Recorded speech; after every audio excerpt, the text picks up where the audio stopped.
أعوذ بالله من الشيطان الرجيم بسم الله الرحمن الرحيم وإني أعيذها بك وذريتها من الشيطان الرجيم ربي أعوذ بك من همزات الشياطين وأعوذ بك رب أن يحضرون ربي اشرح لي صدري ويسر لي أمري واحلل عقدة من لساني يفقهوا قولي واجعل كلامي راشدا ومرشدا وفكرتي نوّر وقلبي أرشدا. mbokk yi asalaamaaleykum wa rahmatullahi taala wa barakaatuhu. ginnaaw bi ñu santatee yàlla julli ci yonent bi sallallahu alayhi wa sallam di nuyu mboole mbokk yi nga xam ne ñu ngi bàyyi xel seen bu am solo bi muy Le Grand Secret à Wolof. di la wax ne tey jii nag dañ leen a fas yéene indil benn secret boo xam ne secret bu am solo la muy burdul manaafi'. secret bi nag képp koo xam ne danga bëgg am ak wegeel sa diggante ak nit ñi. mooy képp koo xam ne da nga bëgg nit ñi sopp la bu la soppee weg la nga nekk nit koo xam ne nit ku ñuy bàyyi xel nga. nit ku ñuy bàyyi xel ngay doon ci say jëf, nit ku ñuy bàyyi xel ngay doon ci say wax. muy secret boo xam ne boo ko teewloo bu baax te def ko rek incha allah rabbi résultat bi nga gis ci lu gaaw a gaaw. xanaa di la wax yow mi nga xam ne yaay seetaan vidéo bi bu fekkee ne abonné goo ci chaîne bi nga abonné tey partagé vidéo yi mu gën a yaatu ndax vidéo yi ay vidéo yi njariñ kese la. di wax képp koo xam ne da nga bëgg a def lu listixaar dañuy def listixaar à distance foo mën a nekk ci àdduna bi boo jokkoo ak ñun ci numéro bii rek muy 77 684 28 28 des na la defal listixaar bu leer naññi.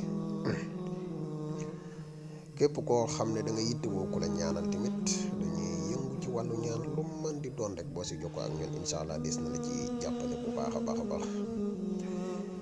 yow mi nga xam ne da nga bëgg ci garabul mus xam ni muy garab yi kattan yi garab yi nga xam ne mooy neexal kër gi am na disponible na muy garab yu efficace di garab yu baax loolu képp koo xam ne yittewoo nga ci rek mën nga jokkoo ñun ci même numéro bi. képp koo xam ne da nga soxla ci jaaro yu am solo yi nga xam ne moom la ñuy defar moo xam muy jaaro bayre moo xam muy jaaro ubbiku moo xam muy jaaro muslaay bu mu ci mën di doon boo ko yittewoo boo ñu contacter rek incha allah rabbi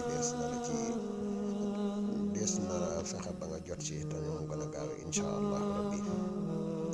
kon secret bi ñu fas yéene ñëw mbokk yi leeral leen secret bi ni ñu koy defee rek. secret bi lu simple la baytu burdu bu am solo bi muy yaa laa'imi fil hawa usriya ma'siratan minni ilayka walaw anshafta lam tulami.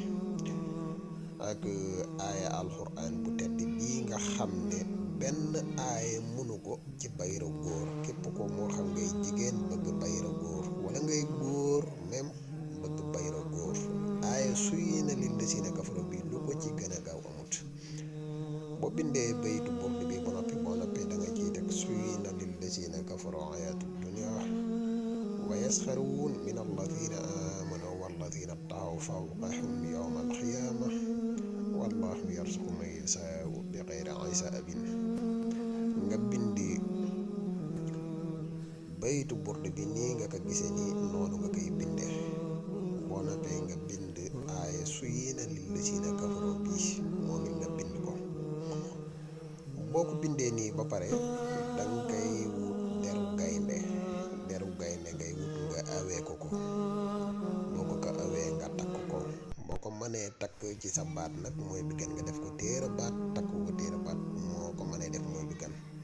boo ko defee nit ñi dina la wegal koo xam ne dina la yéem.